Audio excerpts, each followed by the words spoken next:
It's another beautiful day in the recording booth, and we're doing some more cartoon voices. I'm excited. I picked out some really random ones, and of course I had to pick out a Spongebob one, so let's see how it goes. We got Spongebob, Lion King, Ren and Stimpy, so yeah, let's get into it. Well, Bubble Bass, what do you think? This is pretty good. Only one thing. You forgot the pickles! No! The best there is? I don't think so. You lose. But the pickles should be right where they always are. I know I put them on. Where are those pickles? Pickles, pickles, pickles! I believe you owe me $2. $2! You're guaranteed. Oh, that. Let's move on to some Lion King. Look, Simba, everything the light touches is our kingdom. Wow. A king's time as ruler rises and falls like the sun. One day, Simba, the sun will set on my time here and will rise with you as the new king. And this'll all be mine? Everything. Everything the light touches.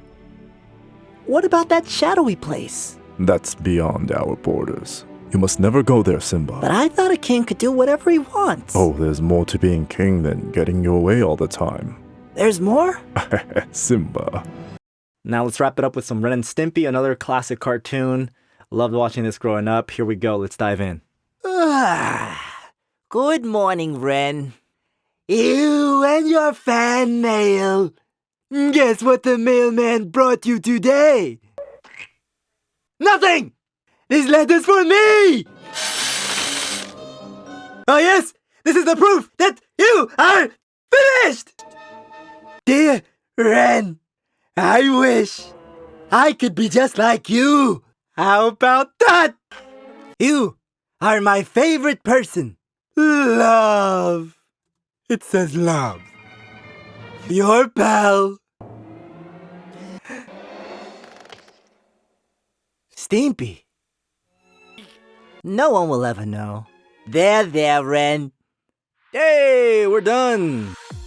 I hope you guys enjoyed it, but it's not over. The show is not over yet. I'm going to dive into some tips and tricks and what I learned from doing these voices that will help you to learn how to do cartoon voices as well. Let's start with the SpongeBob episode. With SpongeBob, it was a little tricky doing Bubble Bass's voice because I had to understand the character. I had to know who Bubble Bass is. He's a big nerdy fish and he's very picky with his food. And I have to listen to the voice, his cadence, and the texture in his voice. And he's got kind of like a nerdy, big, nerdy, kind of like he's always got food in his mouth kind of sound. And so I had to make sure I incorporated that and really took that essence in whenever I spoke. And sometimes he spoke more nerdy than other times. So I have to really pay attention to how he's saying each word. When I listen to it, I play it back and I try to emulate it as closely as possible. And when he laughs, the laugh was tricky, but I tried to compare his laugh to something else. And I thought, well, this kind of sounds like a car engine or like a motorcycle engine if it were a cartoon, like da-da-da-da-da, da-da-da-da-da.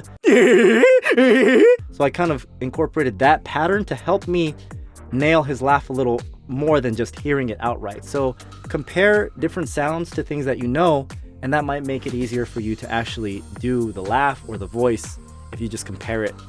And SpongeBob I've done before, but this SpongeBob was a little deeper. So really listen to the pitch and the tone of the characters at a high pitch, low pitch, and then try to get into that same exact pitch that you want the character to have. Because sometimes SpongeBob speaks really high and other times a little lower. So that was SpongeBob. Now the Lion King, this was tricky, but also really fun because the Lion King, Mufasa has a really deep voice, very deep, it's signature, and I can make my voice go deep, especially in the mornings. If I were to actually record this professionally, I would have done this right after waking up because my voice is deeper when I wake up in the morning, but I was able to use software to make my voice a little deeper, and also I got closer to the mic, which helped me get more bass out of my voice. When you're close to the mic, you get more bass from your voice.